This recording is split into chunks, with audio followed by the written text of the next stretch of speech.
Ladies and gentlemen, from La Casa de los Lobos, the Pit, here at the University of New Mexico, let's get ready to rumble!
Of course, when I start the show, I have to hit you with the AAA.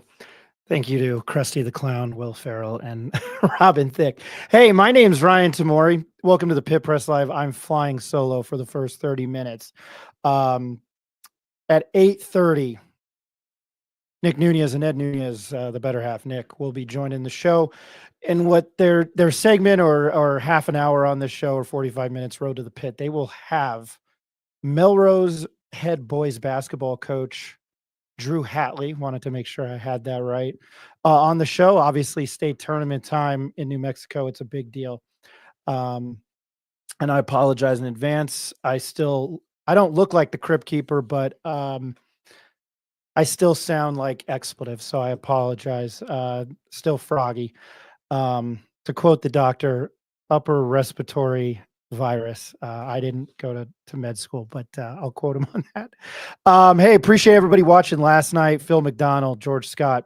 Ed and I tomorrow will have a podcast. Former UNM men's basketball player, very special guest, Lamont Long, will be joining us. So look out for that tomorrow afternoon. Coming up at 8 o'clock, very, very happy. Well, right after I read the ads. Jaxton Eck, linebacker, son of Coach Jason Eck.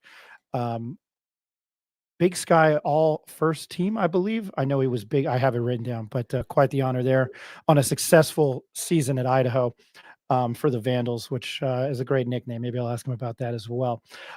He will be up here in a minute if I can speed through the ads. So again, 8:30, Nick and Ed will be taking over for me.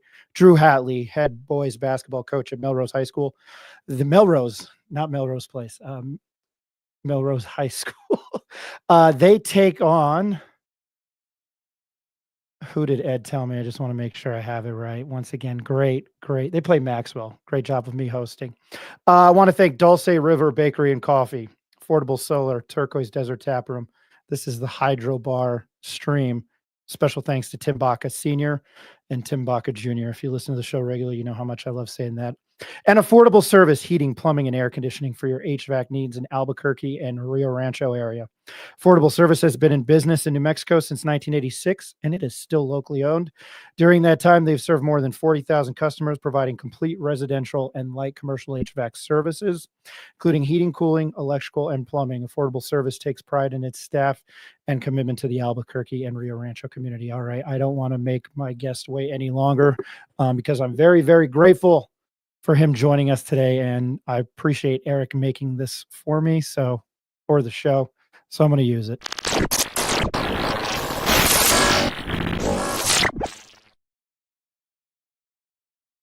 All righty, our next guest, who I have a big warm welcome to Albuquerque, New Mexico, is 6'1", 225-pound sophomore at the moment, and he hails from Brookings, South Dakota. He earned first team All Big Sky honors in 2024. Okay, I don't feel like such an idiot. I think I got that right. In 2024, he had a team high 134 tackles, 3.5 for a loss, and 1 interception in 14 games. Quite the numbers. He helped the Idaho Vandals to an 8 seed in the FCS playoffs and a quarterfinal appearance until you ran into the juggernaut Montana State. Lobo fans know very well about that. His name is Jaxton Eck. Jaxton, how are you doing? Thank you very much for joining the Pit Press Live and listening to my bad comedy hour. I'm doing good, Ryan. Thank you for having me on. Excited to be here. No, appreciate it. I'm sorry for the Montana. That wasn't a jab. UNM fans were very, very well aware of that week 1, and I'm sure you saw that game. Thus far, let me switch the gears to positive. What do you think of Albuquerque so far?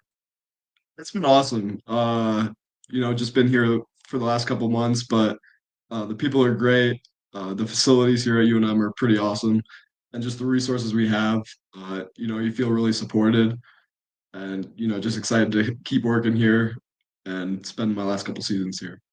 I know a lot of people are very obviously excited for your dad, and I think when for somebody who watches a lot of college football, saw your resume last year and your performance. I think a lot of people were hoping it was a package deal. So I know there are a lot of fans happy that you're here as well. I know your dad, your grandfather coached basketball, but I've gathered and I see your dad there a lot, which I think a lot of Lobo fans do appreciate. Have you been to a game at the Pit this year? I can't get away with asking this in the month of March, but have you been to a game of the Pit? And what do you think about that so far, the arena? I've been to a couple, and it's been awesome. I went to the Nevada game where they hit the buzzer beater, Nelly Jr. Joseph, I believe. Yeah. That was electric. It's just a really cool environment, and I hope we can get that going for football too. But I also didn't realize like the ramp. I've always seen that on like social media, people trying to roll the balls up the ramp in the Pit. And I never realized that was here. So when we got here, that was pretty cool to see. Have you attempted it? I have not yet. Oh, I need to. Yeah, I know Frank has the rules. So if you did do it, I saw that. Yeah, if you do that, share it and we'll repost it. Are you still majoring in exercise, sports, and health sciences? If so, why did you choose that as your degree? Right now, like when you first transfer, they just put you in liberal arts because they got to figure out like what credits transfer over. So I'm still kind of figuring that out. I'm leaning to get back into that with like a physical education focus. I'm planning on probably coaching football when I'm done playing, but I think having that physical education, then I could also possibly coach high school if I wanted to, and then like teach PE. So that's kind of why the reasoning behind that. It's much more admirable than a U.S. history degree and a print journalism degree. That's why I'm in sales during the day. I admire that. You had offers from Michigan State, NC State, Stanford, Coastal Carolina, and UMass. Obviously, you were going to get an offer from UNM when your dad took the job, or I'm going to assume that. Yet you chose to come to New Mexico. Can you elaborate on that more? Because I looked at that and I would have been in Myrtle Beach in a second, but can you elaborate on that? Yeah, I think a lot of things go into that. First of all, just coming out of high school, I wasn't like super recruited. I was kind of under recruited guy playing in South Dakota. Doesn't get a lot of much attention. And I had a couple other Division One offers, but I think my dad really believed in me, and I saw kind of how he was turning around the program at Idaho. So him believing in me, then now when I went in the portal, getting a decent amount of attention. Uh, I think that hit home. Like he always believed in me. Why would I leave him jump ship for a bigger place? And I just really believe in him and the staff he puts together. I think the program and the culture that he creates is a winning culture. We say like championship behavior. I think that really means something. And I think that attributes to a lot of success that we've had. And then obviously just my family being able to come to every game, my mom and my siblings. That's really important to me. Uh, and yeah, I guess that's kind of the main reasons. No, I appreciate that answer, and then hearing championship behavior. That's a new one. I like that. Um, what is playing high school? I've got roots in New Jersey, backdrop of New York City. New Jersey is a hotbed for high school athletics. Now, obviously, you come to New Mexico. What is it like playing high school athletics in a state like South Dakota? I think it's kind of underrated. Like I feel like it doesn't necessarily get the attention it deserves, but I think it's a lot of guys that love football. It's not about like recruiting, like how many stars you have, or just posting a bunch of offers. I think a lot of teams are like close knit, and I guess it's just kind of a special bond. And I really enjoyed playing my football out there. My dad, when he took the job at Idaho, I was just a junior, so I was going into my senior year. And my mom stayed back with me so I could finish out there because that was important to me. I was like a team captain and stuff, so I didn't want to leave for my senior year.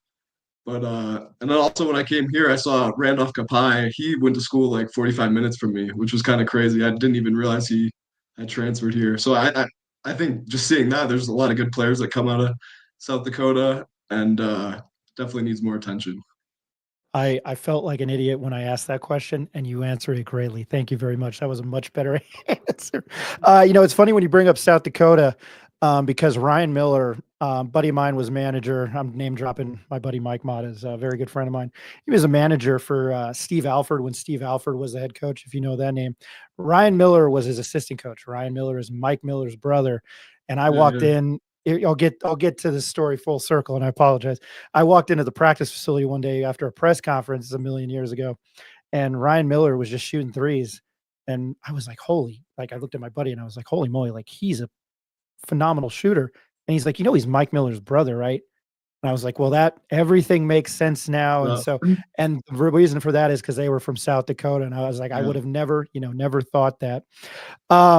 You were coined the defensive leader for the Vandals in 2024. Did you thrive in that role? I think so. I kind of being a linebacker, I feel like you're kind of the leader of the defense. You're naturally just like communicating with everyone, trying to keep everyone on the same page, and you're working with the D line and like the run game, but also the secondary and the pass game. So you're kind of connected with everyone. And I think I've just always grown up loving football. So I think I've naturally always kind of stepped into a leadership role just because I was really passionate about it, and I feel like I've really worked hard at it over the years. And yeah, I just like the communication aspect of linebacker, just kind of being like the quarterback of the defense. So yeah, I would say for sure. I appreciate that answer. I'm a big defensive guy. Um, I Sure. you don't score, I win. That's how I feel. And even if that doesn't make any Uh, sense, could you elaborate on why linebacker? Why that position? yeah, I'd say growing up, I always kind of preferred defense. I liked tackling people, hitting people. I remember like in like third grade Pee Wee, I liked playing like defensive tackle because the O linemen were very good, so you could like shoot the gap, get a lot of tackles for loss. But yeah, I think I've always kind of naturally uh, gravitated towards defense, and yeah, I love linebacker. Just like I said, the communication aspect, kind of being in control of the defense, and then just getting to run around and tackle people for sure. Have you ever called out a play or, called out the quarterback and you're like, yeah, I got you. Has that ever happened to you?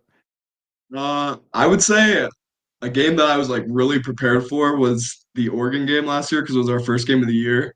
It's kind of nice when you have a game before school starts because you can kind of prepare like a pro, and like you can watch all of their tape from last season. So I watched like every game from their past season. So they lined up in some formations that I kind of knew what they were going to, and I ended up having a pretty decent game. So I think that's what I like to do is study teams and be prepared so I can make plays.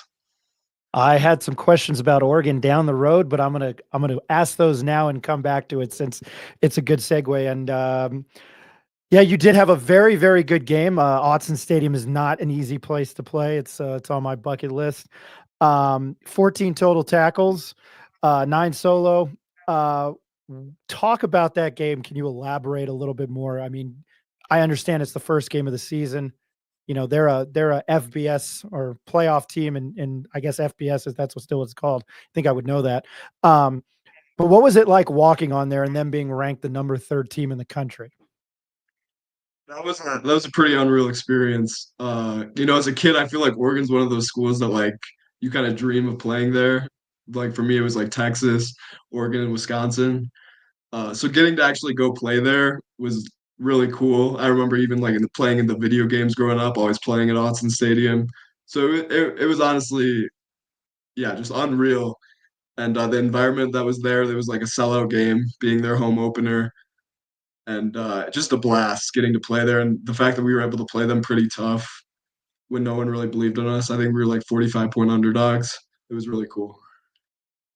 That's a lot of points. I, I should have looked that up. I'm sorry. Now that you said that, it was a 14-7 game going into the fourth quarter, and it was 17-14 with 9:45 to go in the game. What was going through your mind at that point?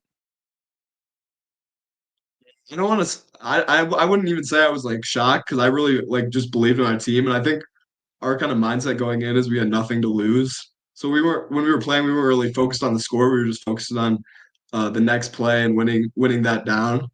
But when we made it 14-7 to go in the fourth quarter, and then we made it 17-14 in the fourth, you really started to believe that we really can do this. And it stunk that it came up short. I also like started cramping kind of late in the fourth quarter. It was a really hot day, so that kind of sucked. I missed some snaps in the second half.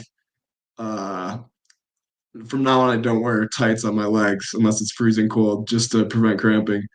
Uh, but yeah, it was a really cool experience. Obviously, sucks to come up short, but it was cool.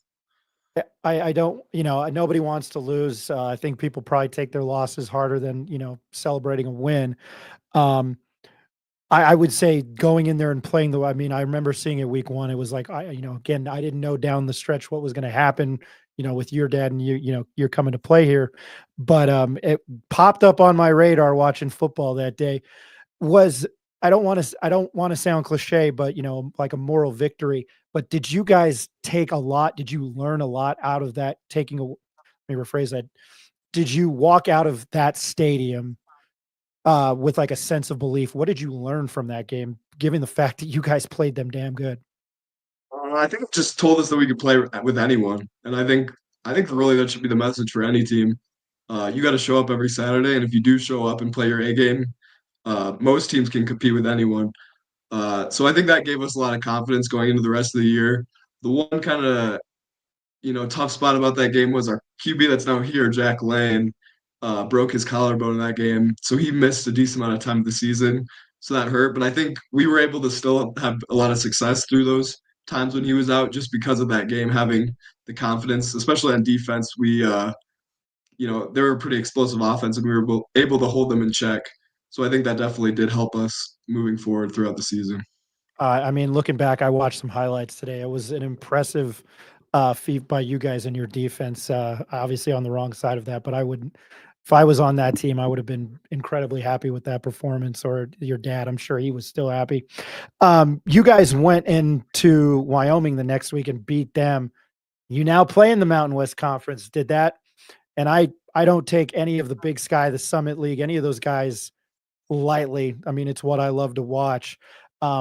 And then I think your dad got famous for the dance moves. I'm sure you've been asked about that a million times.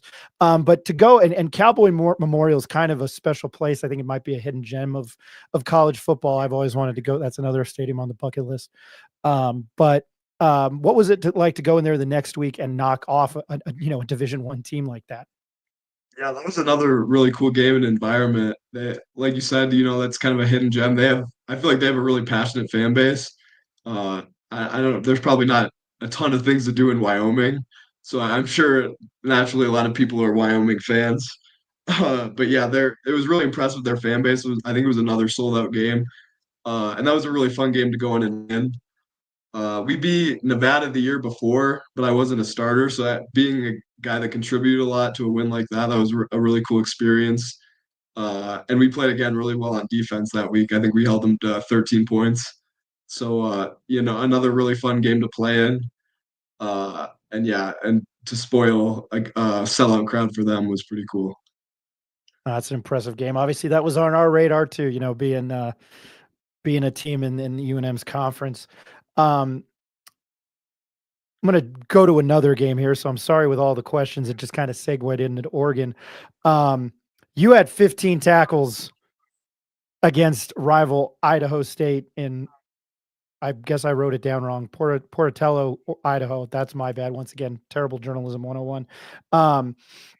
Obviously, that's where Idaho State is. Was it fun beating your rival like that in their own place? And New Mexico State's in Albuquerque this year. I'm throwing that out. I'm sure you know that. But what's it? I mean, obviously, I know you went to Otts and you beat Wyoming.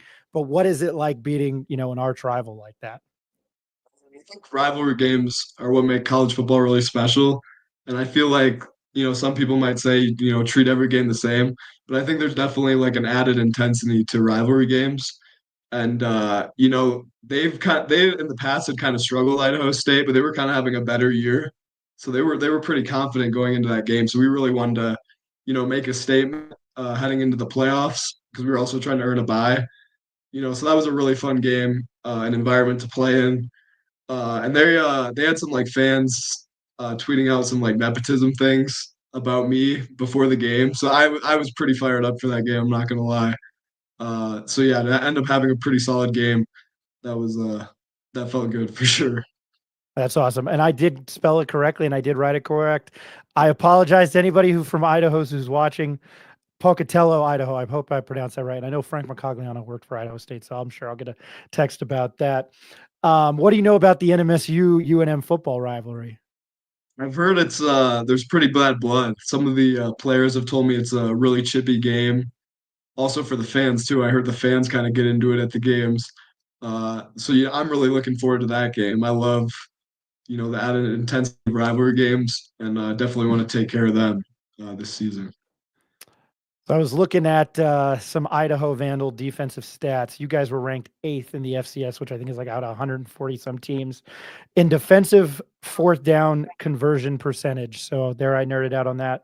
Opponents went for fourth down on the Vandals on your defensive squad 28 times last year and only converted 9. I would say that's pretty clutch. I don't know if you knew that stat, but to stop a team, that many times on fourth down, is that just clutch, or how would you describe stopping a team on fourth down? Yeah, I think you just have we kind of had a saying on our team, treat every play like it's fourth down, but I think especially for our team, our defense, when it came to like fourth downs, especially like fourth and shorts, we thrived and we loved those situations. And we had some pretty key moments. We had one in the Oregon game and also in the Wyoming game that were kind of big plays in the game and throughout the season. So, I think that's kind of the test of a defense when your back's against the walls, how you respond. And I guess, yeah, that's just a testament to that. And again, I'm wrapping back around, so I apologize, for all over the place with the questions, but do you mimic your play at linebacker from any current NFL, any current professionals or any past professionals? Yeah. Luke Kuechly's a guy that I really like to study and just really impressed with his play. I've watched a lot of videos on him, his preparation for games, the way he studies film, and just his motor on the field, the way he flies around. I want to try and play like him. He's obviously a freak, but he's a guy that I like. Uh, People have told my one of my teammates at Idaho, he used to play at New Mexico, Matthias Bertram. He would always call me Urlacher. So I think it's pretty sweet to be back in a school like New Mexico that has like a legendary NFL linebacker. So it's quite the honor to be able to play here for sure. There are a lot of Lobo fans that like hearing that. What do you know about Brian Urlacher? He returned punts since he played safety here. Are you aware of that? That was actually one of the first things I found out when I, came on my visit here, just seeing a lot of the Brian Urlacher things. I can't remember who told me exactly, but I remember them telling me he was kind of like a safety, like hybrid type player, and then return punts. I've seen all of his like All Americans awards and all the things he's received. You've truly had an impressive career. And I'm a Vikings fan, so I kind of had to deal with watching him rough up Adrian Peterson every year. But no, it's really cool to be able to follow in his footsteps here. I appreciate you saying you're a Vikings fan. Should the Vikings keep Darnold, or are you looking for the JJ McCarthy era to start? I mean, I don't know if we can pay him the amount of money that he's probably going to want. If he wants to sign back for cheap, I think that's not a bad thing to do just because of the success we had. But otherwise, I'd say trust the JJ, maybe draft another guy or sign another veteran and spend money elsewhere. I wish I had that problem as like I was telling you prior to when we got on being a New York Football Giants fan. Uh, And I've got two good friends that are Vikings fans, so that was very refreshing to hear. I was going to ask you that, so I was very curious, where you grew up and where you played. So that makes complete sense now. I think the age-old question probably, and I don't know how often you get this, so if this is not original, my bad. What is it like playing for your dad? yeah, it's a cool experience. It's definitely different. Growing up, I was kind of unsure if I wanted to play for my dad. Just not be, I obviously love my dad, and he's had a big impact on me with football. But I was concerned about all like the coach's kid things, hearing like maybe the nepotism stuff, and I kind of just didn't want my work that I put in all my life to be discredited by going to play for him. But I think it really just at Idaho, I focused on just trying to prove myself every day and be humble and just try and be one of the hardest working guys on the team. I think over time, you kind of just earn the guys' respect and they know who you really are. Maybe some outside people might think other things, but you can't get all caught up in that stuff. But it's been really cool having him. You get to see him around more. Growing up as a coach's kid, your dad's always kind of working a lot, long hours, especially during the season. So during the season, getting to see him every day is pretty cool and have him at every game because growing up, if they were traveling for away games, he might not be able to come to every game that I have. So that's been really cool. And just to have my family also at every game. I appreciate that answer. Thank you very much. It sounds, and I see your mom on Twitter, so you probably really appreciate that. Yeah. I'm still very close with my mom, even at the ripe young age of 38. I get Ed's not on, so sorry about that. Um, Again, not a comedian. My joke is crashing and burning, uh, but at least I don't look like Shane. Don't look as bad as Shane Gillis the other night on Saturday Night Live, even though he's still one of my favorite comedians. I don't normally do this with guests, but I actually like this question, and I am gonna beat my own behind for not asking you about the Kibby Dome. So, and I'm gonna butcher his name, even though I know he joined the other night. Kio Kiene. Dude, I'm sorry. And then it helps that I'm not feeling the best. Question for Jaxton: what was it like playing in a sold out Kibby Dome? And what do you think it will take to get University Stadium to be sold out? Dome is a pretty iconic place. I forgot to mention earlier when the reason I kind of went to Idaho to play for my dad originally. I was also born in Idaho. That was one of his first coaching jobs. So I was born in Moscow. And I went to games at the Kibby Dome as a baby. So it was really cool to go back and play there. Playing in a dome, it's a pretty loud environment when it's packed. So that was really cool. And I think University Stadium getting sold out and getting that type of crowd is on us. We got to start winning games, give fans something to cheer for and be excited about. So, that's on us to get that thing rolling and excited for that challenge. You and I briefly talked before we hopped on, and like I mentioned, the football stadium 20 some years ago. Man, you could not walk in that. So I would love to see that be done again. And thank you for the Kibby Dome, man. I think the Sickos Committee, if you know what that is on on Twitter and Instagram, man, they always mention the Kibby Dome. I love that. It's gonna bother me when I try to go to sleep now that I did not have a question prepared about the Kibby Dome. What excites you for spring practice here at UNM coming up here in the next week or so? Yeah, I didn't mention this, but I ended up after the season getting surgery on my hip in January. I've kind of been playing on a torn hip labrum for the last couple seasons, and kind of just has gotten worse and worse over time. And I want to make sure I'm fully healthy for next season. So I think I'm going to miss most of the spring, maybe come back for a little bit of the end of it, but just focused on getting healthy and should be back for all of summer workouts. But I've been working out with the team every single day, doing what I can to get back. And it's kind of given me a new perspective, being on the sideline watching, just not taking it for granted the ability to play. And also, I think you can kind of learn a lot about the game from watching too. So just watching the other guys, trying to help some of the other young guys in our linebacker room just get better and learn football. I think is going to help my game, and also just getting healthy for next season. I wish you a speedy recovery. Glad to hear that, Appreciate and I hope a lot of people, including myself, we'd love to see you on the field. Come Ann Arbor. Have you looked at the schedule? I know you went into Autzen Stadium and it could have cared less. So I'm sure that mentality. But when you looked at UNM's schedule, and I know we're sitting here on March 6th, things can change. But you saw at Michigan. Say that 3 times fast. At Ann Arbor. At UCLA, and then you guys have to go to Boise State and UNLV, who are the two teams that have played for the championship back-to-back years. I'm going to say it's probably a challenge, and I'm sure you guys are up for it. But when you see that, I mean, what was going through your mind, especially to open the season at Michigan? Yeah, I think it's really cool that again getting to play in some really cool venues, like you said, in Ann Arbor at the Big House, and then the Rose Bowl, and then on the blue at Boise State, and then getting to play in the Raider Stadium at UNLV. I think it's a really cool opportunity and an exciting challenge. To be a great team, you have to beat other great teams, and but if you're not trying to play the best, then you're not trying to be the best. So definitely excited for that challenge. Exciting to play in those environments, and hopefully you can pull off a couple upsets in those games because I'm sure we'll be underdogs going in.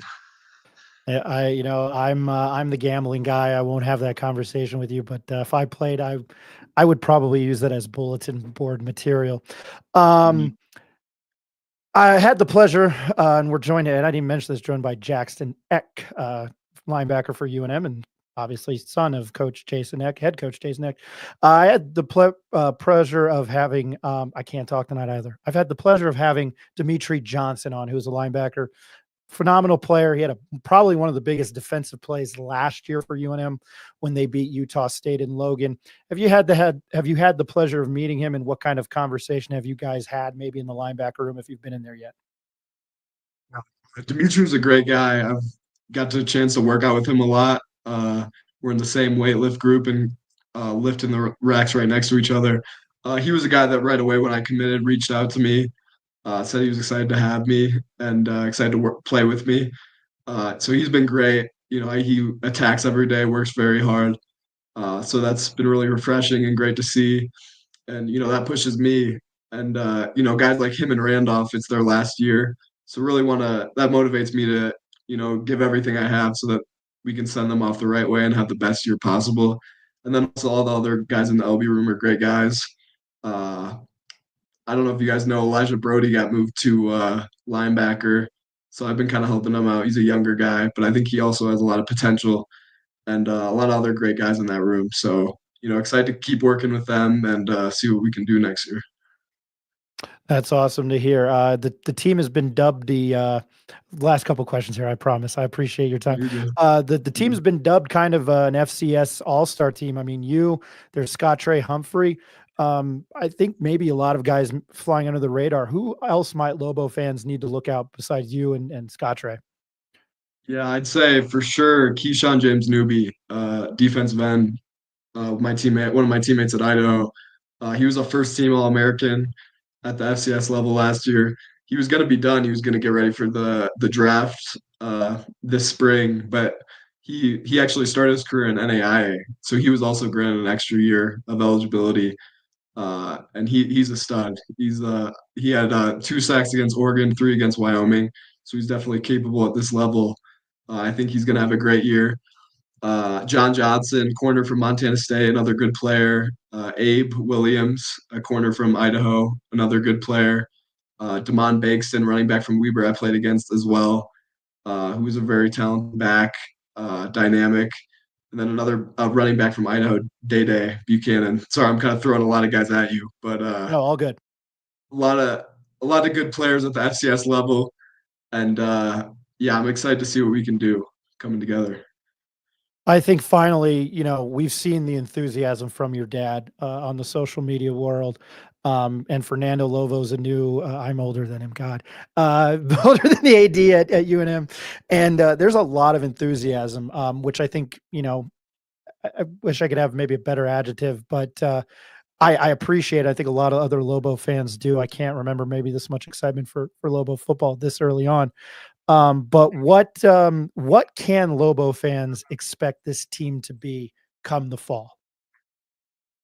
Yeah, I think you can expect a team that's hungry to win right away, to fill up the university stadium, bring pride back to New Mexico football. I think we're all just kind of excited to get together and actually get to play as a team. The thing that kind of stinks about the transfer portal is all the changes to rosters each year, but it's also kind of cool because it's a lot of guys from all over coming together. You meet a lot of different people and that are all passionate about the same thing. So I think I'm just really excited for us to come together as a team and just get to take the field together. And yeah, I think that's what you can expect. A team that's going to be hungry to be better, hungry to compete right away. I know defensively we want to be better than what we were last year here and set the tone that way. I'm a defensive guy. I love that. I got to go to Ben Wysong. His nephew, two nephews played on the team. One transferred, Luke, and then obviously Evan. Can't wait to see this dude work in the field. He joins us on the show. I should have asked him to join us tonight. Ben, it's been a hot minute, and I sound like I probably told you I was sick. But anyway, I don't know why I'm having that conversation on air. Lastly, are you going to opt in to be in NCAA football this year? For sure. That was one of the things I was really excited about jumping up to the FBS level, getting to be in the game. I was always a big NCAA fan growing up, playing that game. So yeah, it's gonna be really cool to see myself in the game. That's very awesome. I'm not good at very many things in life, but I'd kick a lot of people's ass at Madden and NCAA football. That's about it. We'll have to get a game sometime. Dude, I'm on PlayStation 5 and it's a terrible, you're going to get my terrible sense of humor now. I think it was a joke from South Park that I combined with Forrest Gump. I think my username is Lieutenant or Cyborg Bill Cosby or Cyborg. I'll look it up, man. It's a joke from South Park. I'm so sorry. His name is Jaxton, and the UNM begins its 2025 spring practice on March 11th, 15 practices, all open to the public, and spring practice concludes on April 18th. That's a Friday night with the spring game at University Stadium. I wish you a speedy recovery. And two things here. Thank you for putting up with my terrible sense of humor and joining our show for about 40 minutes tonight. You have no idea what it means to us. I appreciate you, Ryan. Thank you for having me. I will bug you down the stretch. I hope you have a good night and a good weekend. Thank you. You too. All right. That was Jaxton Eck, and I got his name right, joining us. Really appreciate it. He was awesome. And I forgot to tell him that when I got off the show, I was just going to kick you off because we're done now. He was awesome to talk to. Really do wish him a speedy recovery. That was kind of I think a bummer to hear, but I mean, that you play football, it is what it is. All right. I am going to go to a commercial break, and then I'm going to throw over the reins to Nick Nunez and Ed Nunez. It's Road to the Pit, and head coach of the boys team there, Drew Hatley, will be joining them. My name is Ryan Tamori, and this is the Pit Press Live.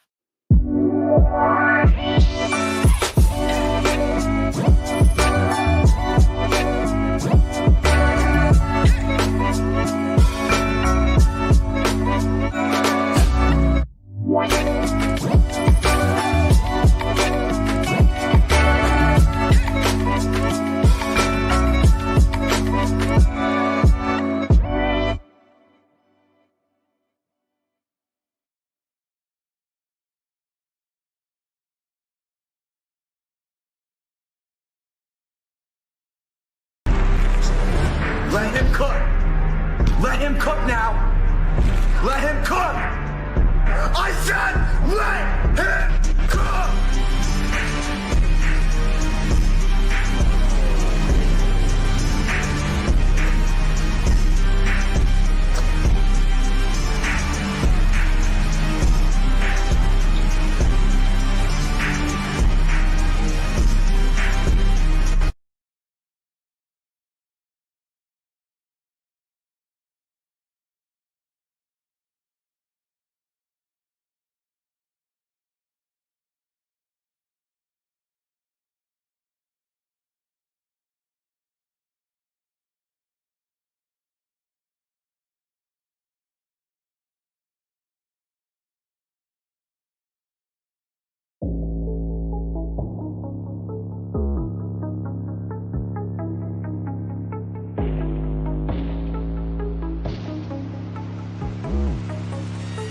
Welcome back to the Pit Press Live. I want to thank Jaxton. I thought he was phenomenal. For a guy who's been struggling this week, I got my enthusiasm back for the company that I own and what we do.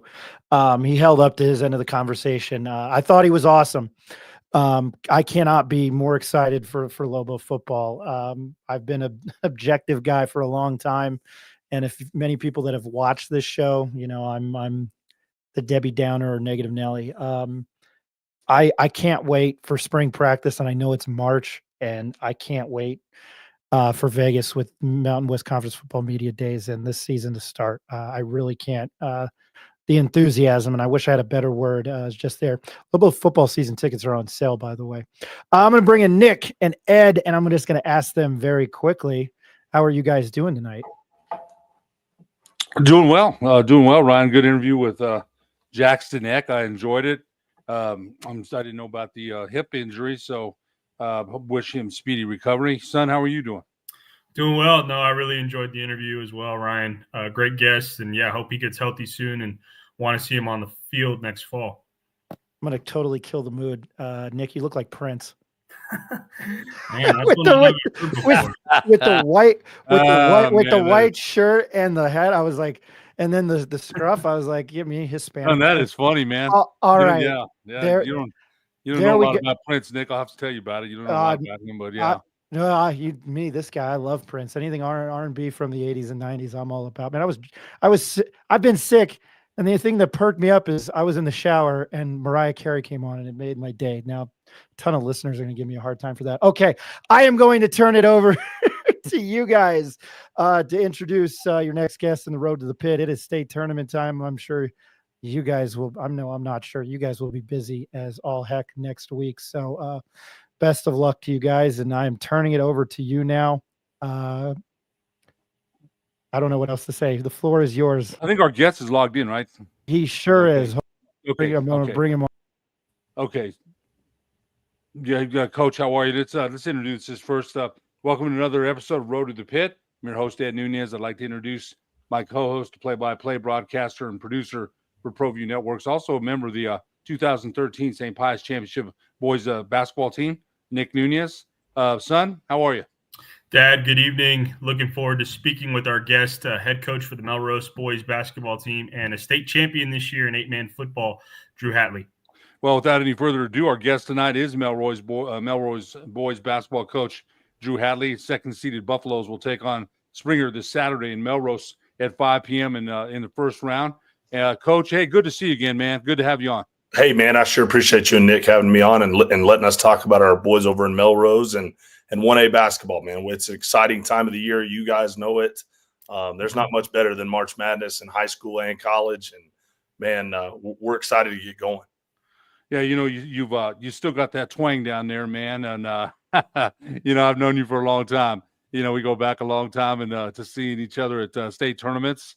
And, I had you on the sports desk a couple of years ago, and it's good to see you. You've been asking me, do we talk 1A basketball? And we do. And I'm glad, we have you on. You've had a heck of a year, Coach. Nick, I'm going to have you take the first two questions. Yeah, Coach, for sure. Once again, nice to meet you. Thanks for being on. I guess we'll start with your basketball season this year. You guys are district champs in District 4, 1A, 10-0 in district. You finish 22-5 on the season. You won the district championship against Gateway Christian on Saturday. How do you guys feel going into the state tournament, Coach? Really good. Can't brag on our kids enough over at Melrose and the work that they've put in, not just this year, but in previous years past. And, we feel like we stack up well with 1A. 1A basketball is really competitive. When you think about the quality of coaching in 1A with Eloy Brazil, Kyle Griffiths at Logan, Brad Holland over at Fort Sumner. I can go on and on. Jory Maribal over at, Brian Shock at Cliff, Magdalena, those guys. And there's some really quality coaches and quality programs in 1A basketball. And, we're thankful to be where we're at. We're excited about our seeding. Just excited about the opportunity to get going here in the next week. Yeah, Coach, talk to us about the 1A class. I was fortunate enough to have the 1A championship last year with Fort Sumner and Magdalena.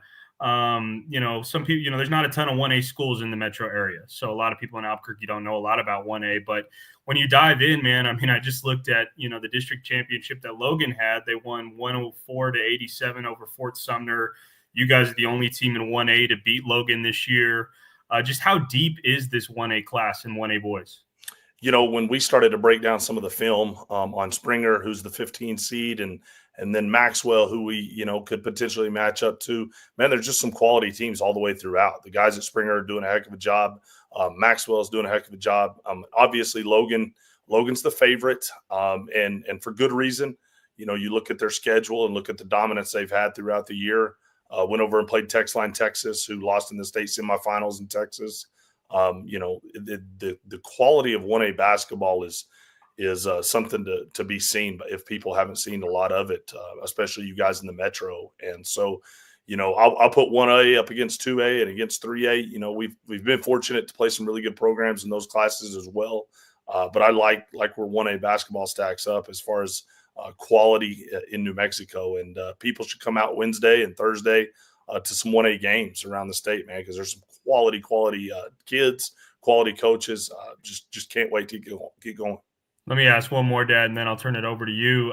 Coach, looking at your schedule, you made a trip up to the Albuquerque metro area. Your team did. You took on Del Norte, and then you defeated Rio Grande in Class 5A. Just talk to us about how your team kind of matched up with those programs here in the metro area. Coach McIntosh over at Del Norte, class act guy. Got to know him when we were up there before the game, and the way that he treated us and the respected, our kids and our coaches. Can't say enough good things about him and the kids over at Del Norte. They were able to play 10, 11 kids deep. The pressure that they applied, on-ball pressure, hopefully helps us down the stretch of making sure we've played really quality people, well-coached kids. We felt really good where we were at with Del Norte at halftime. I think it was a 1-point game.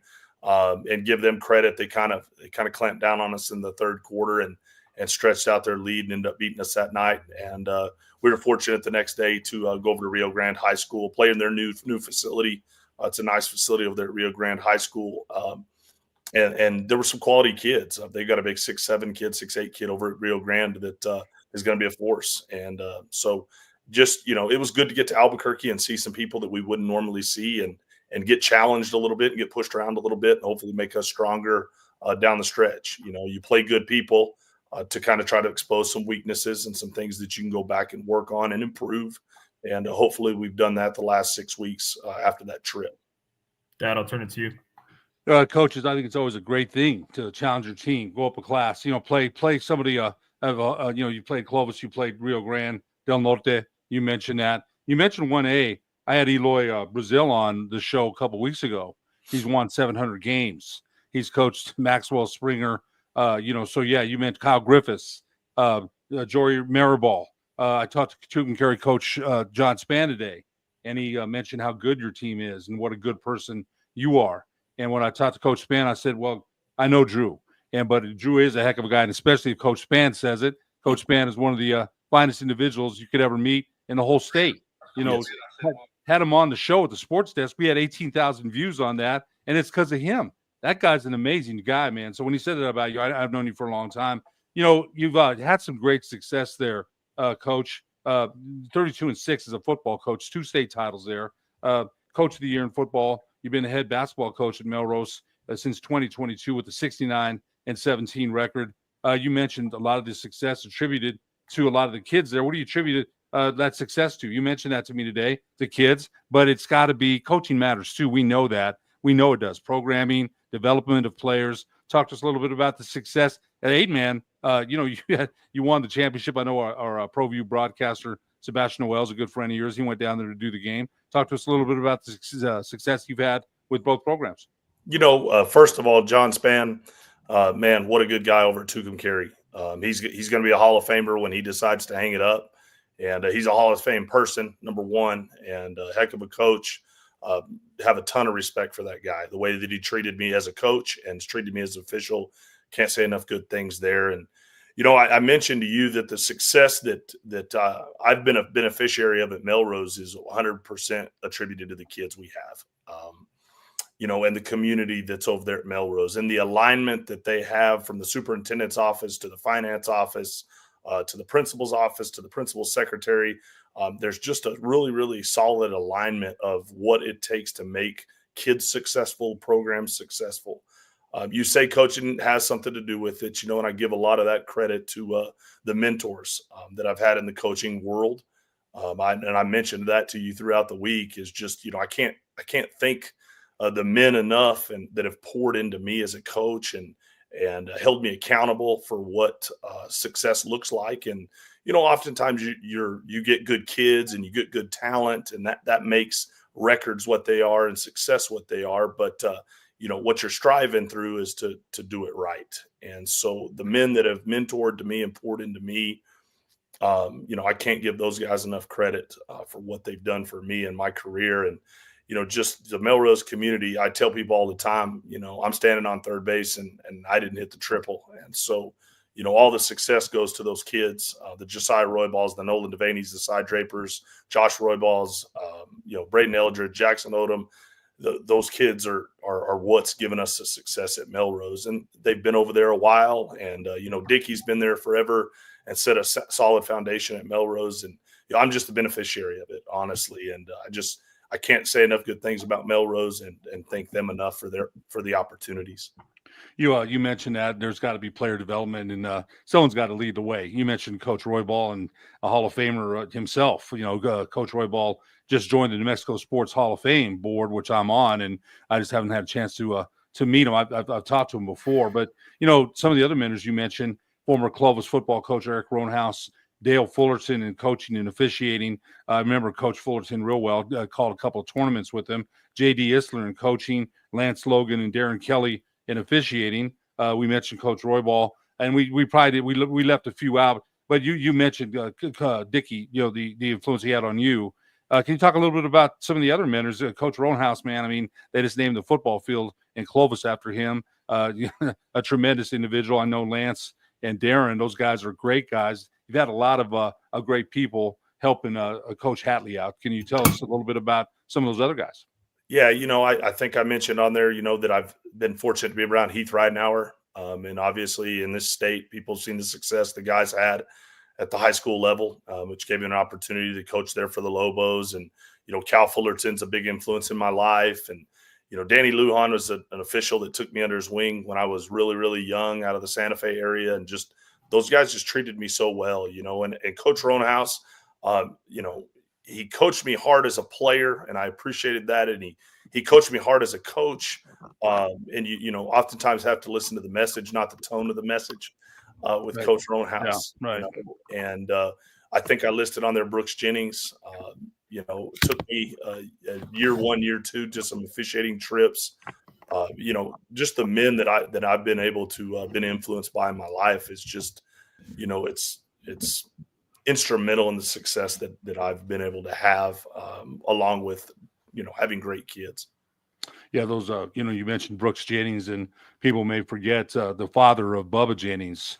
And, Coach, Jennings, Brooks officiated for what, until he's 78, 75 around there. He officiated for a long time and did a tremendous job. And, he's the one, of course, that had a lot to do with the development of one of the New Mexico's greatest players in Bubba Jennings. So you had a lot of great mentors there, Coach. There's no doubt about it.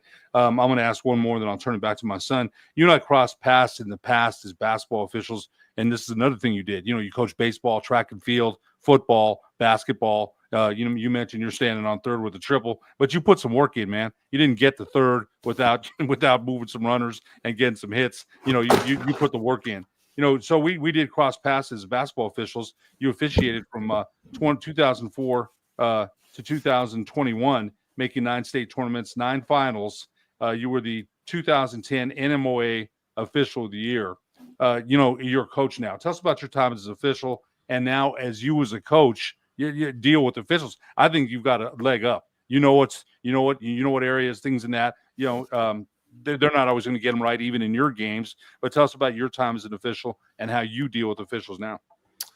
My time as an official, probably is not over. One of these days, I'll probably get back into that. Enjoyed getting up down the court, riding down the road with 2 other guys and talking ball and and going into some iconic environments in Hobbs and refereeing, and working for guys like Ron Geyer and Joe Coleman, and just the experiences of meeting the people around the state and other officials that I'm still in contact with on a consistent basis, and made great friends with throughout the state of New Mexico. And like I said, Sonny Cordova and Danny Lujan and all those guys around the state, and the guys in Cruces, and coaches that are officials now that work for me probably will tell you that I'm too competitive oftentimes. And so, trying to treat those guys with respect and understanding that they're human needs to be something that is a constant improvement of all of us coaches. Realizing that we make mistakes as coaches, and they make mistakes as officials, and the kids make mistakes, and ultimately, we're there for the kids. And so, it's a time where you leave the facility and leave the game, and you reflect on making sure that you try to treat those guys with as much respect as you can. There's going to be some great officials up there this week that I hope to run into in Albuquerque, and shake their hands and appreciate everything they're doing for us. And an official, and being an official for as long as I was, just the experiences of meeting people and kids and coaches, and getting to go down the ramp as an official. That's something that is a lot of fun. So I don't think you ever forget that. That's something, I was able to do that 4 times, and I never forgot that. That's, I think, the week that you make the state tournament, they treat you with a lot of respect. They really do. And you're right, Coach. It's my son coached at St. Pius with Damian Segura, and there was times that he would tell me things about officials, and he learned too, though. We didn't get them all right. Nobody does. And I think my son learned a lot by me officiating, him watching officials as a coach on the bench. Go ahead, son. Coach, you talked about this a little bit, but just the culture and tradition that Melrose High School has for all sports. I mean, not just 8-man football and boys basketball, but you look at girls basketball, they're usually always pretty competitive. I think they were in the state championship 2 years ago. Girls volleyball won state, I think, in 2023. Baseball is always competitive. I mean, Melrose just seems like a sports town. Can you talk a little bit more about that? Yeah, I'm amazed at the success that Coach Casey Jaxton has had with the volleyball program. I think he's been in the state title like 10 times in his career over at Melrose, and watching the commitment that he has and the work ethic that he presents every day inspires me every day when I go to work. And so, watching Casey's building relationships with the kids all the way down into the elementary schools, all the way into the high school is something that I admire a lot about Casey. And then, like I said, I'm standing on third base and didn't hit the triple. I wouldn't be where I am without Coach Lackey's sacrifice. Coach Lackey's won a couple state titles there at Melrose basketball, and decided that he would move over to the girls' side in basketball. He's got some young girls coming up. It's his own daughters. And so Coach Lackey, left it in really, really good shape. And so it was an easy transition for me to come in, and how he, had built up the program and left it to me. And so, Dickey's done a phenomenal job of hiring coaches, and then Dickey supports you, and Dickey gets you what you need to be successful. And, when you, like I said, the alignment from the superintendent to the school board to the booster club, there's not many people that won't tell you yes over there. The answer is always yes, if it's what's best for kids. And so, you don't have a lot of people trying to put their nose in situations that they shouldn't, as they support you as a coach and let you coach, and just ask how they can help. So, the reason they're successful is because they've allowed their people to do their job and work without being micromanaged. And just Dickey's leadership is just, instrumental to the success of that whole school. And, one of these days, Dickey will call it quits. And when he does, that's going to be a sad day.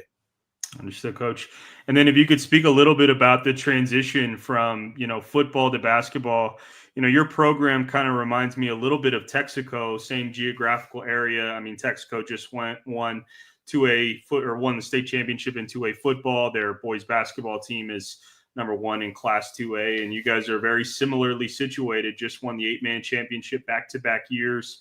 You guys got a high seed in the 1A state tournament. Just how do you make that work, Coach? Because when football is going, basketball has its off season or its preseason.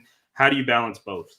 Most of the kids at Melrose play football, and then we take a few days off, and then we get the basketballs out. And they probably, the biggest transition is they probably get tired of seeing me from August all the way to March, they probably get tired of hearing the same message about whether it's being tough or playing hard. They probably get tired of that same message.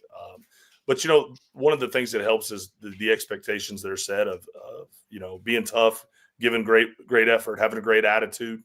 And speaking of Texaco, we respect the heck out of those guys.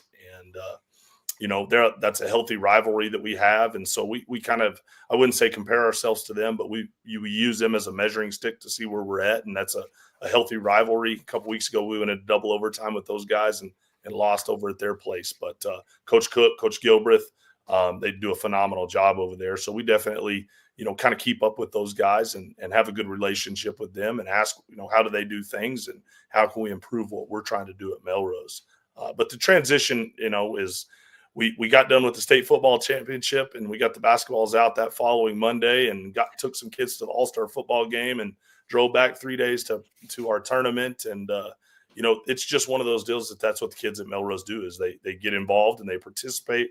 I could go on and on about the success that not only sports has, but some of the school programs, Business Professionals of America, all the way to FCCLA, to FFA, the ag programs.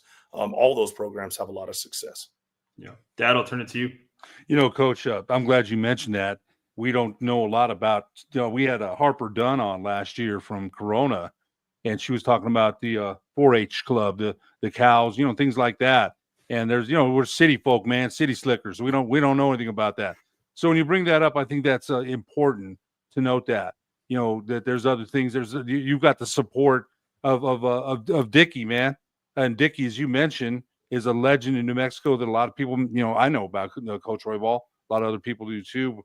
And when you have and look at the people that's been around you. I said that to Ronald Ross the other day, to Coach Ross at Hobbs, coached by Bob Knight, Ralph Tasker, Bubba Jennings. He played in the pro. Just a good dude, right? And so his mother, he said, was tougher than Bob Knight. When he said his mom was tougher than Bob Knight, I'm like, man, it really raised my eyebrows because no one is, tougher than Bob Knight except his mother.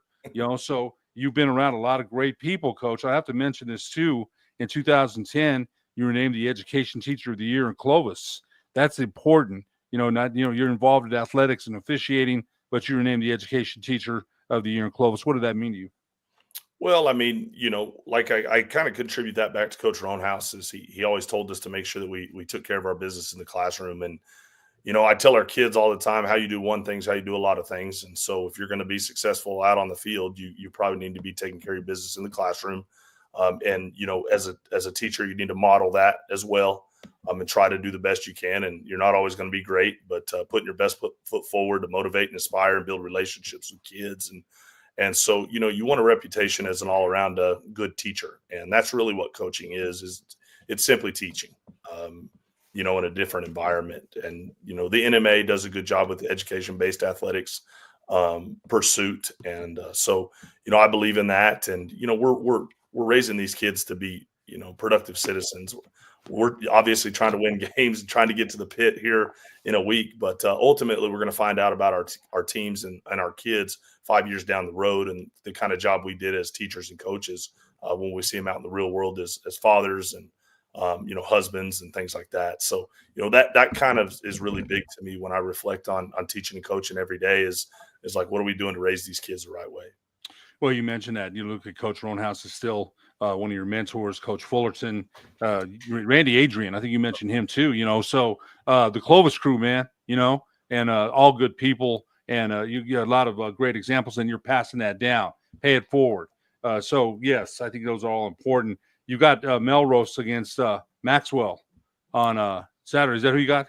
Springer. We have Springer on Saturday. Yes. Yeah, Springer. So you play the winner of Maxwell Mountaineer. So you've got I typed that wrong. You got Melrose against Springer on Saturday in Melrose at 6 p.m. What do the Buffaloes have to do to advance? The schools up north, the Maxwells, the Cimarrones, the Roys, those kids up there can really shoot it, and they play fast and provide a lot of pressure. One of the big things over the next few days and some of the opponents we're looking at is we got to handle a lot of pressure, a lot of trapping, a lot of press. We got to handle pressure and we got to guard the 3-point line.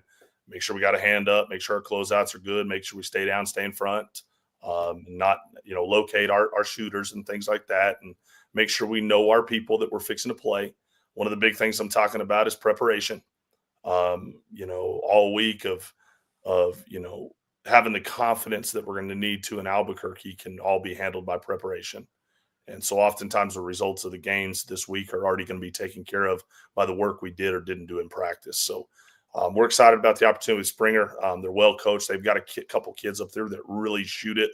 One of those kids was one of the ones that set the 3-point record that was later broken 2 different times here this year in the state. So we're definitely going to have to guard the 3-point line on Springer. If we can win that one, Maxwell's going to provide a ton of chaos and can really shoot it. The Apodaca kid, Coach Apodaca's son, he's a really, really good little guard. You got your hands full. There's no doubt about it. And I think with the state tournament, we mentioned that anything can happen. A bounce here, a call, that. And, you've had so many roles, and you're appreciative of every one of them as a teacher, as a referee, baseball, track and field. Coach, man, that's a lot. It is. And you're still at it.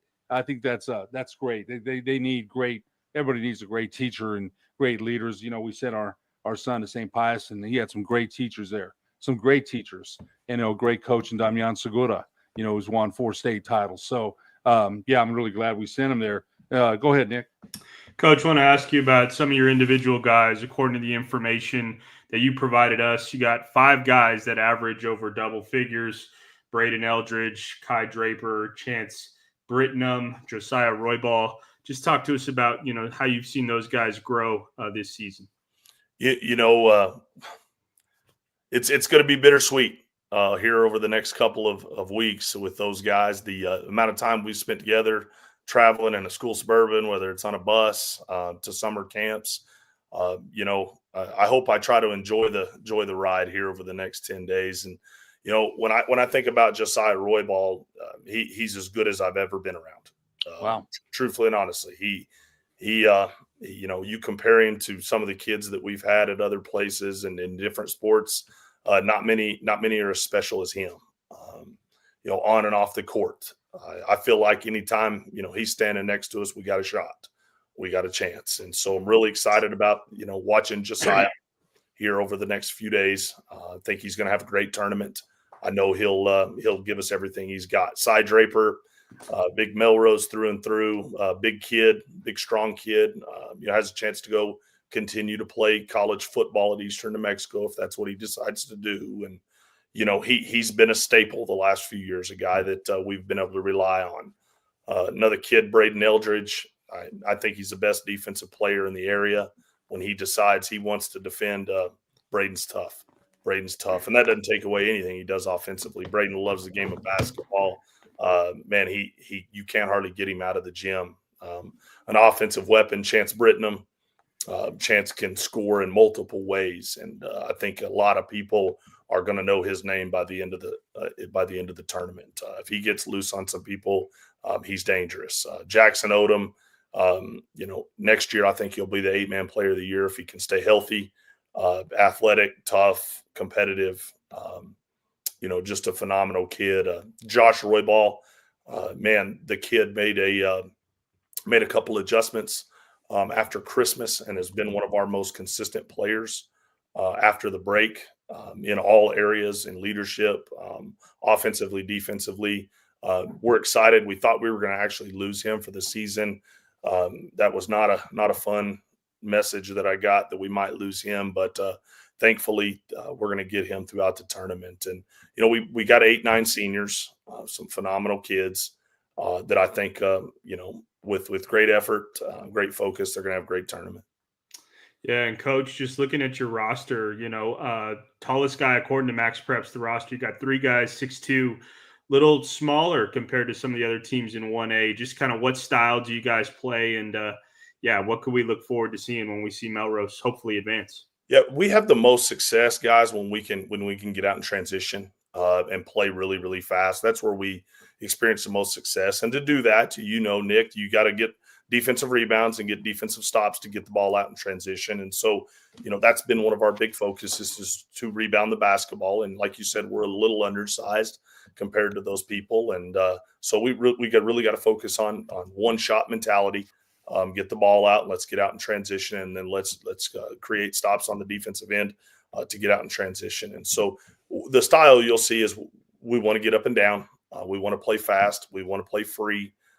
We don't want to spend a ton of time, in sets, in design sets and things like that. So our kids are more successful when we allow them to have a little bit more free flow, this group. And like you said, the matchups, Logan creates some big time matchup issues with some of their personnel. Magdalena can do that with some of their size.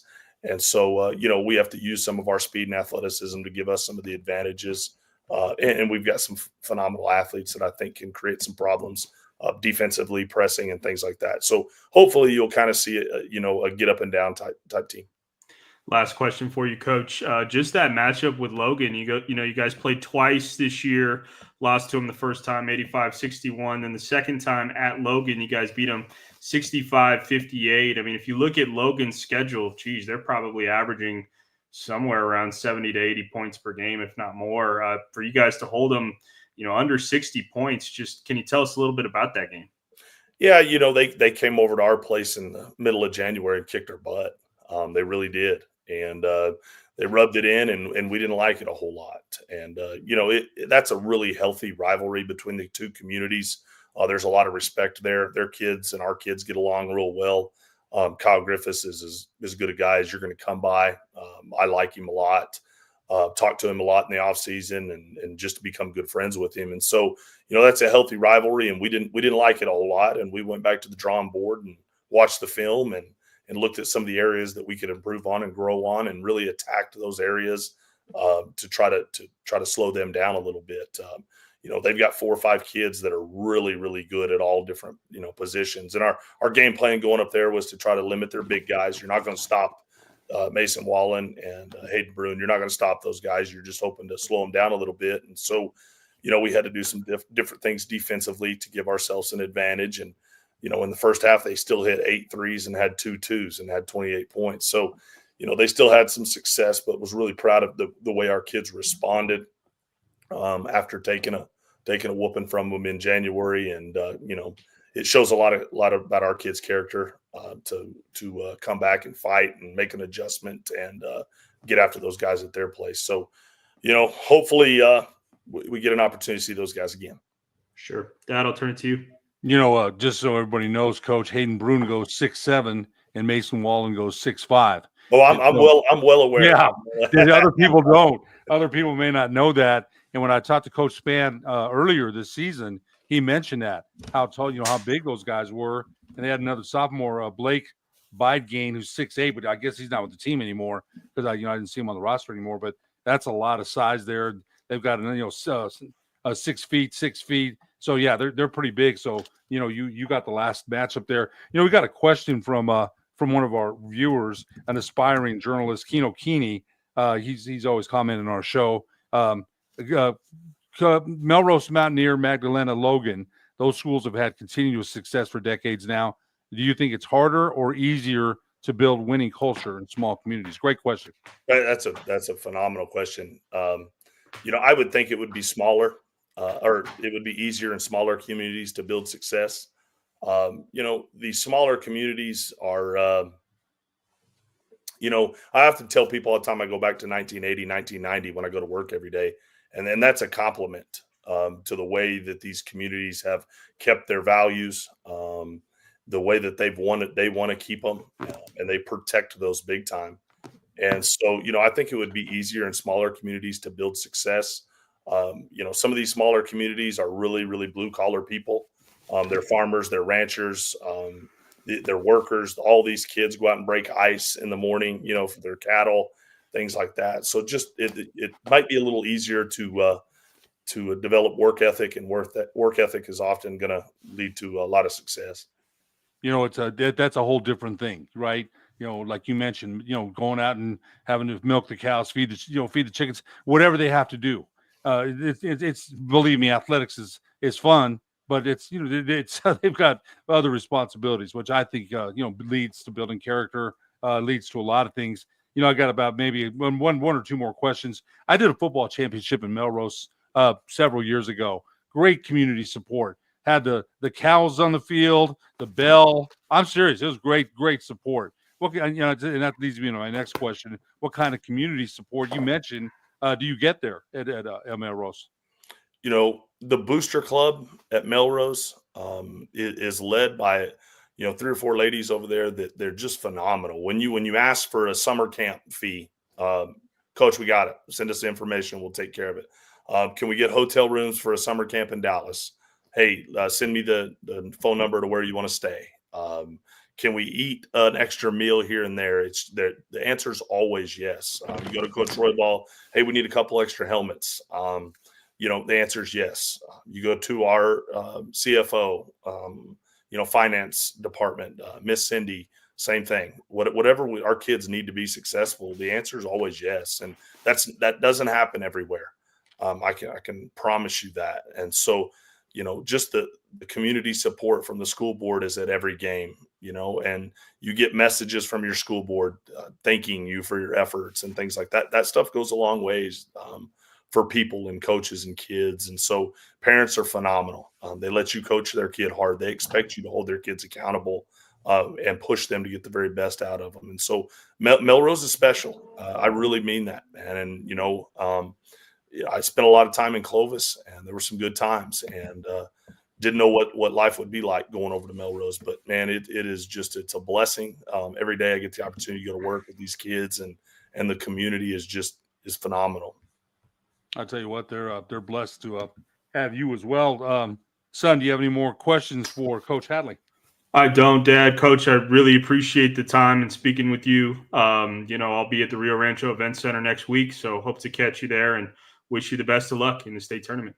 Yeah, man, I so appreciate you guys letting me talk about the kids and Melrose and 1A sports, man. I've been at the 5 and 6A level for a lot of my career, and the 1A kids are just work just as hard. Oftentimes they're just as talented, make as many sacrifices as any of the other kids. And so, man, I just, can't thank you guys enough for giving me the opportunity. So thank you guys.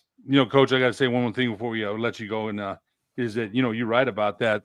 The smaller schools, I remember you making a state tournament as an official and being here at Highland High School. I just lived down the street. Pecos and Mora packed, man.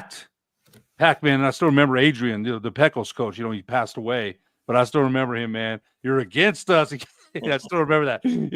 No, coach, I'm not. But that, so I think those smaller schools, those games, man, they mean as much to those schools as the big schools do. And I'm glad you came on to tell us that and tell us about your great experiences at Melrose. Your Buffaloes will take on Springer on Saturday. And Coach, we wish you all the best of luck once again. Thank you so much for joining us. Appreciate it, guys. Go Buffs. Okay. You bet. Thanks, Coach.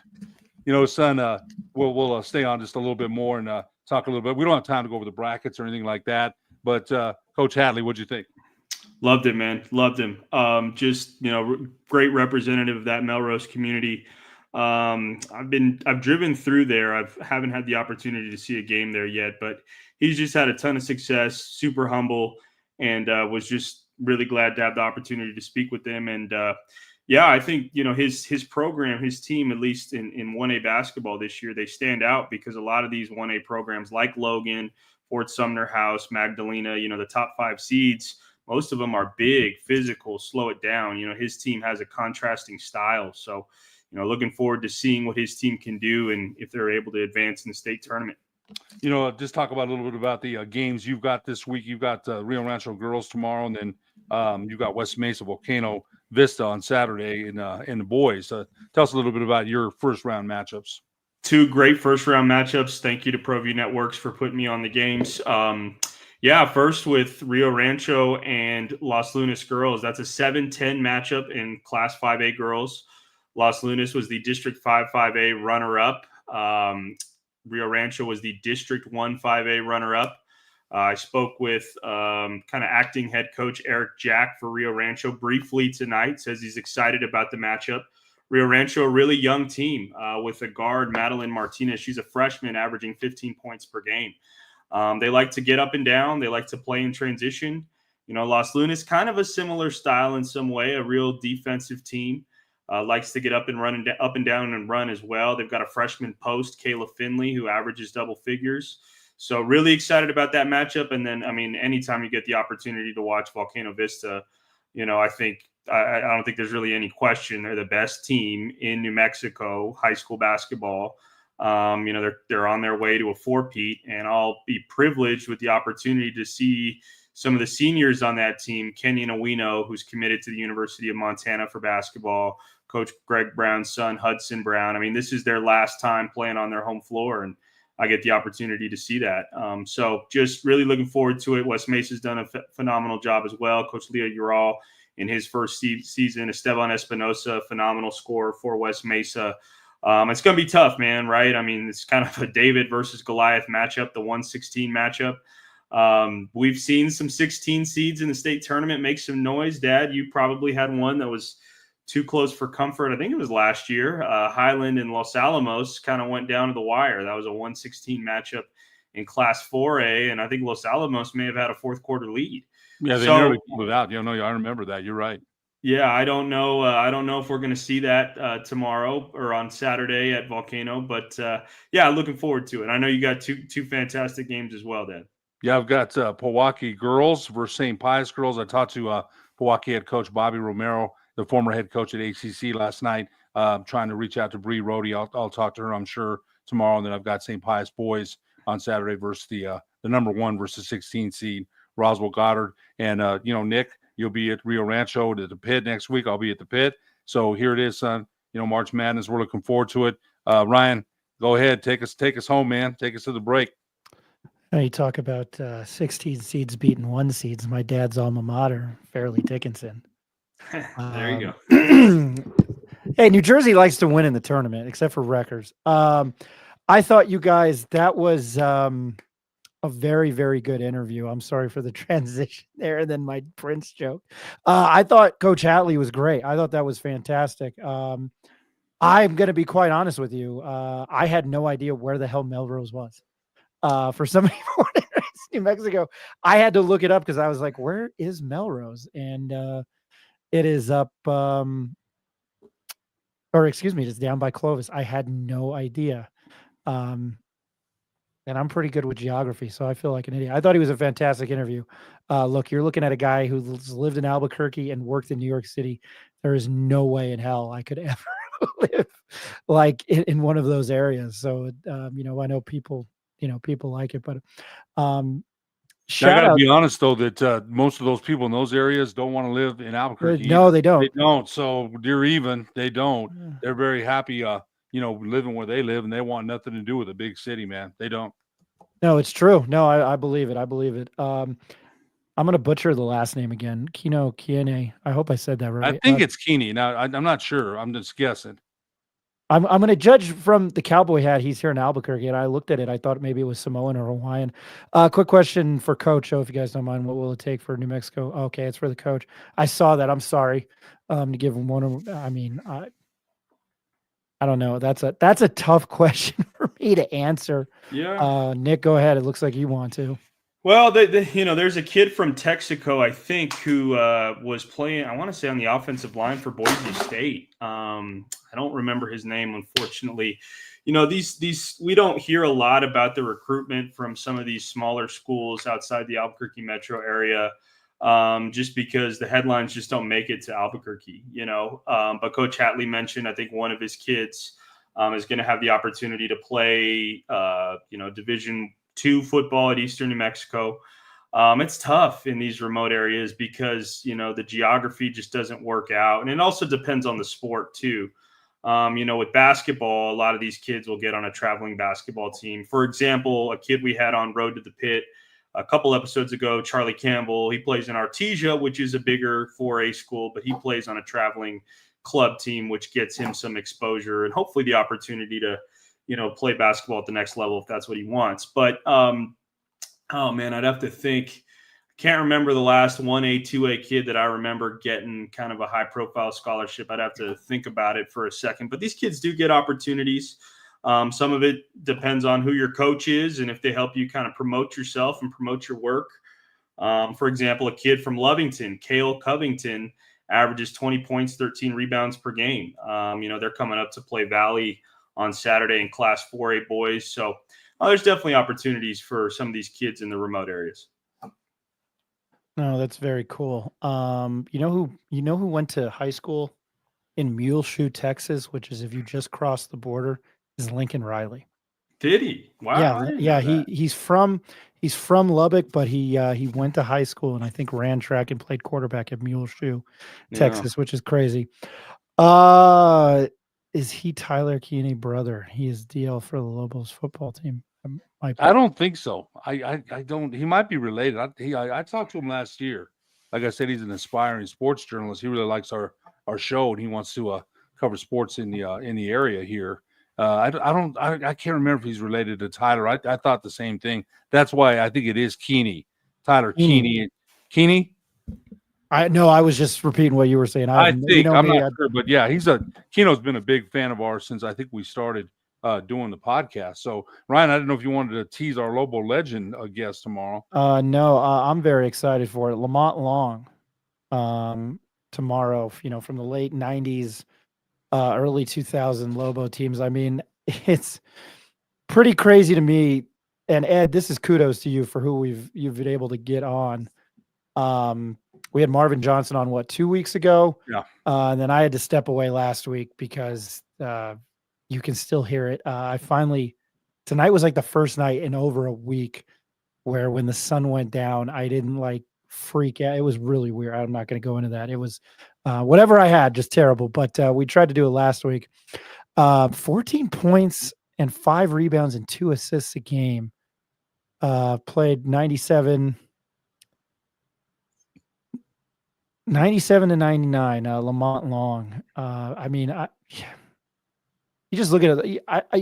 The more guys would get on, I think from the mid 90s, just how special of a time that was. I'm not taking anything away from Ellenberger, Ed, but man, no. I got to make a quick comment on that. I think in reading and looking at, and I think Nick remembers some of these teams too. You had Lamont Long, you had Kenny Thomas, Clayton Shields, Spider Smith, Royce Olney. That was a very, very talented team, and as talented as any team that we've had here. I'm not sure about the 77-78 team or the 2009-2010 team, but that was a pretty darn good team, man. And, we'll save the rest of that for tomorrow. But, I looked at some of those rosters. I'm like, man, Spider went to the NBA. Kenny went to the NBA. Clayton probably should have. Those are some very good teams. They really were. Yeah, Lamont, that was the first thing when you mentioned Lamont Long was when they went into Tucson, I think in 2000, and beat U of A in Tucson. I think that was probably the end of it with Lute Olson. I mean, I know, he famously said he'd never come back here. But yeah, I'm looking forward to that conversation, Ed. We've had a lot of cool people on: David Chiotti, Royce Only, Clayton Shields, Kenny's come on, Marvin Johnson, Petey Gibson, right? Petey and Gibson, then we've Phil had Smith. Phil. Smith. We've had Phil and Phil McDonald, George Scott, who now join us regularly to break down Lobo basketball. But I'm excited for that conversation with Lamont. That Marvin, Ed, I'm the history buff. Marvin Johnson was cool. I know that was like I told you off the air, that was your, this Lobo Legend series. I'm happy to sit on it. It's kind of your thing, but for me to be able to watch those late 90s teams, man, I don't know how I'm going to be honest. I don't know how they never got past the second round. I mean, I know they ran into like a Louisville and a Georgetown, but Connecticut. They Syracuse. Those second round matchups are tough, and they just they had good teams, but they ran into some buzzsaws in the second round. But when I look back on it, against Louisville, that was a close game, a heartbreaker. I remember watching at the old house, son, where we lived before, and I was so mad. So mad because I thought they should have won, But again, those teams there and the rosters, go look at them yourself. Add some really good players. So yeah, I'm looking forward to talking to him too. We have some good questions for him. Tomorrow night, obviously 8:00 in the pit. UNLV, we talked about it. You can go find that episode from last night. You had Phil McDonald and George Scott on. It was Eric, myself, and Ed. I'm gonna leave it on this before I thank Jaxton Eck and Frank Mercogliano. You just think about the teams that they lost to in the second round in the 90s, and I think this team has to win the next 4 games so they can get a higher seed, so they can just avoid whatever in the first, like in Illinois, somebody, I don't know, from the Big Ten or SEC, so they can avoid them in the first round and try to make a run. Because I think if that's the case, I don't know where we're going to be at. But anyway, do you guys have any other final thoughts? I don't. Again, I thought Drew Hatley was a great guest. We're glad to have him on, and my son and I can speak for myself. I know we're really looking forward to calling the state tournament. We're going to be pretty busy for this this Friday and Saturday, and then next week we're Nick and I are both swamped.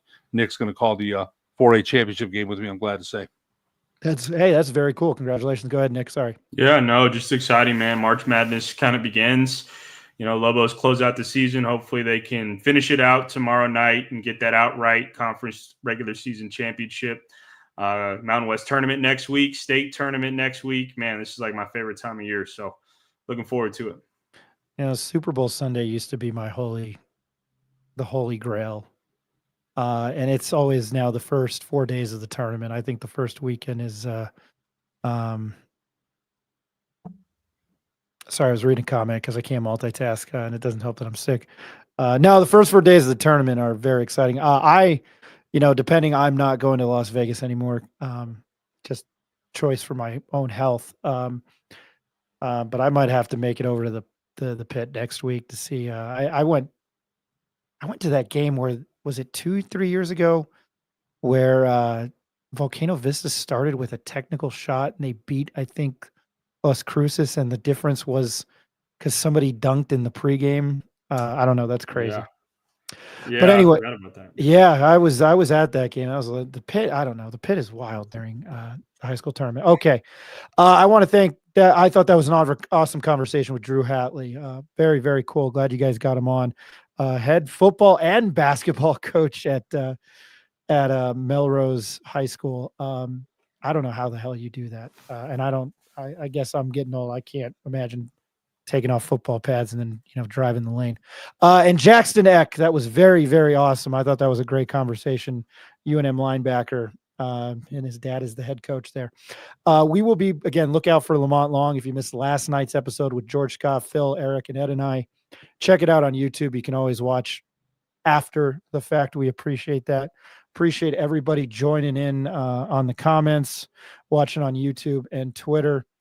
We will be back Sunday night to recap whatever the heck happens tomorrow night. I would, imagine we'll be talking about a win, but we've seen Cal State Fullerton and Harvard. Phil said he would be in Sunday night, so maybe I'll bug George. I thought that was a great tandem. You guys did a great job on Road to the Pit. I know you didn't do it as much down the stretch, but I thought every guest you had was fantastic. So I appreciate you Ed and Nick. I'm Ryan Tamori on behalf of Eric Moulton. This is the Pit Press Live, and as I always say, enjoy the game tomorrow night and don't do anything that I would do. You guys have a safe one.